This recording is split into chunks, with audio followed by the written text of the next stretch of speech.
Pride/Prejudice by Herendeen, Chapter 1, Segment 2. That first ball in the Meryton assembly rooms lingered in Fitzwilliam Darcy's late-night torments for weeks. It had all gone as he had foreseen. Every family in the neighborhood had made a point of calling on Charles as soon as he moved in, even before. "I scarcely had my furniture unloaded and my trunks unpacked," he remarked in his cheerful, uncomplaining way, when the local squires began riding up to "get acquainted," as they said.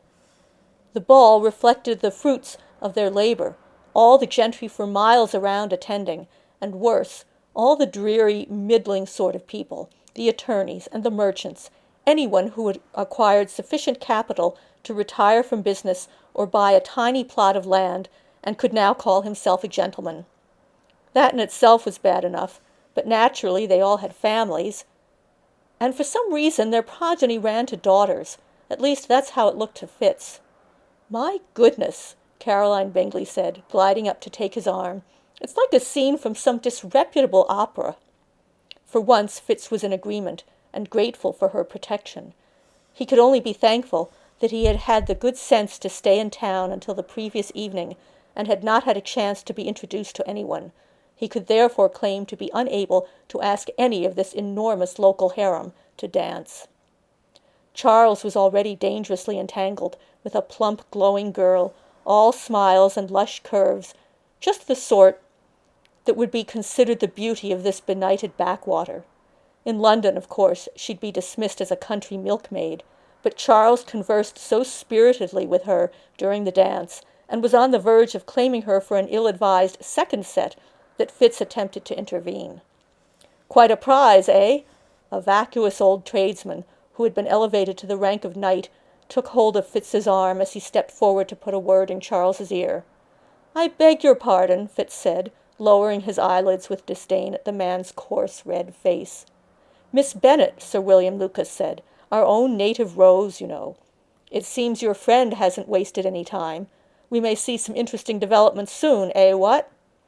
Fighting the urge to plant the mushroom effacer, Fitz turned away and almost collided with Charles. "Not dancing, Fitz? How can you be so stupid?" Fitz shrugged. "You are dancing with the only handsome girl in the room, other than your sisters." "Oh, Miss Bennet is the most beautiful creature I ever beheld," Charles exclaimed, his voice unnecessarily loud over the thin strains of music from the small orchestra. "But there's her sister forced to sit down, and almost as pretty. Why not ask her?" Despite his best efforts, Fitz couldn't help sliding his eyes in the direction of the seated girl, curious as to how the sister of a country beauty would appear. Buck teeth, perhaps, or a giggler, or spotty. And by the worst of bad luck, his eyes met hers, as, sensing his covert scrutiny, she turned her head toward his side of the room. Wide, dark brown eyes, fringed with delicate lashes, expressive, humorous eyes, yet earnest, lively but honest, gentle and innocent as a doe's, but with the wit of a philosopher, playful and seductive as a kitten's, but with humanity and Christian grace to temper any impropriety. Fitz felt himself blushing like a schoolboy, frowned, and looked away. By God, he would not be made a fool of. "I'm afraid she is not handsome enough to tempt me," he said, ashamed of the words as soon as they left his mouth. "You had much better return to your charming partner, and leave me to my uncharitable solitude." He watched Charles follow his advice, annoyed at being obeyed so promptly, and became aware of Caroline standing nearby, apparently having witnessed the entire disgraceful incident. "Miss Bingley," Fitz said, giving a slight bow and attempting a smile, "will you do me the honor?" "Why, Mr. Darcy," she said, "I worried, for one breathless moment, that Cupid's arrow had pierced your heart." "What the devil, whatever do you mean?" Fitz said. "But then I recalled," Caroline continued, "that you do not possess a heart to be wounded." Fitz was grinding his teeth as he led her out to form the quadrille.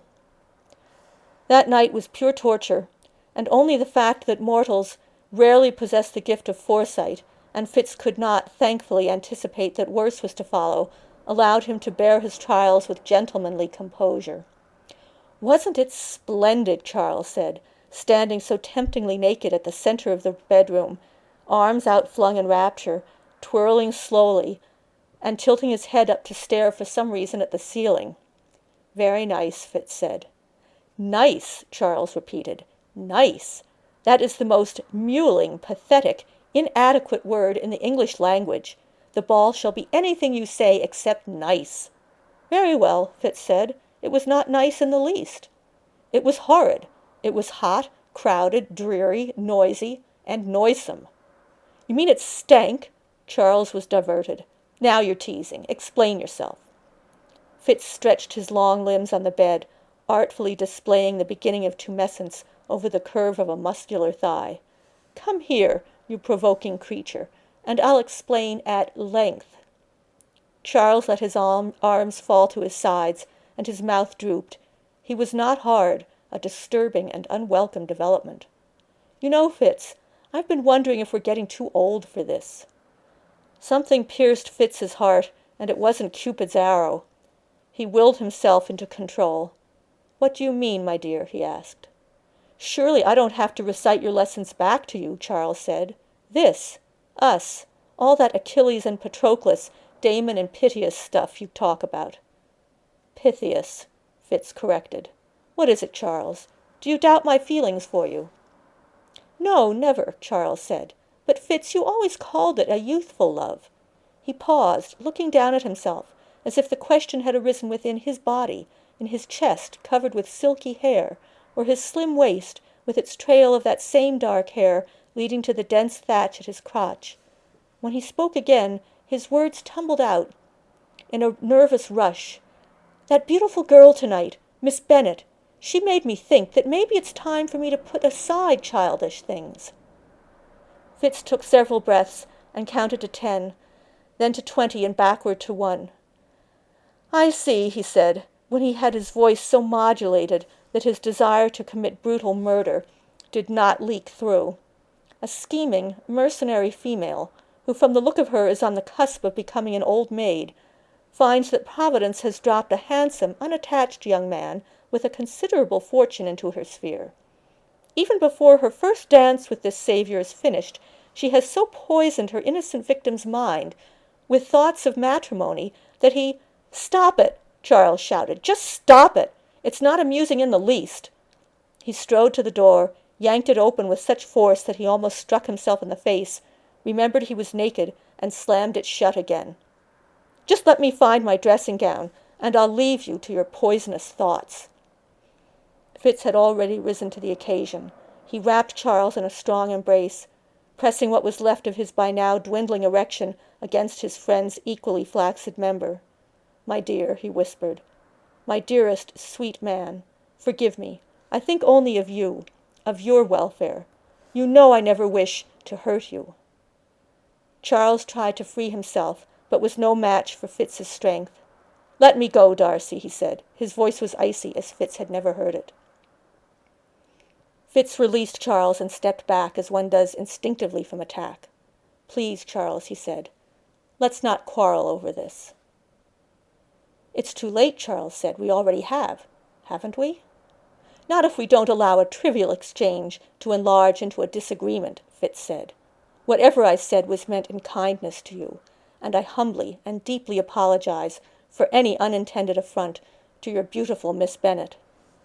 This time his voice shook with the lie, but it worked to his advantage.